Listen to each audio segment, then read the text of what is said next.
I used to think the house was settling. Now I realize it's just getting comfortable. The clock on my mantel had stopped at 3:14 a.m. 3 days ago, but I can still hear a faint, wet ticking coming from behind the wallpaper. I moved into this Victorian fixer-upper to find solitude. Instead, I found a house that seems to be breathing. It started with the settling sounds, the usual groans of old wood. But by the second week, the sounds developed a rhythm. In, out, in, out.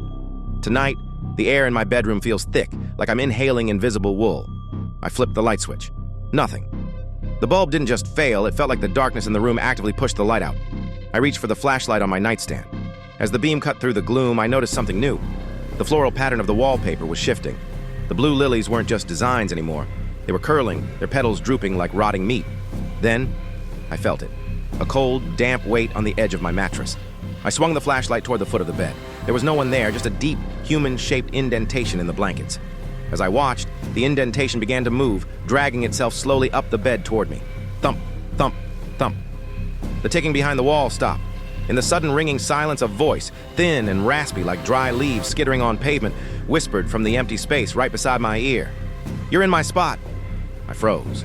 I didn't turn my head. I couldn't. But in the reflection of my cell phone screen lying on the duvet, I saw it. The wallpaper hadn't just shifted. It had opened. A pale, needle-thin hand was reaching out from a slit in the paper, its fingers pressed against the back of my neck, trailing a line of cold black ink.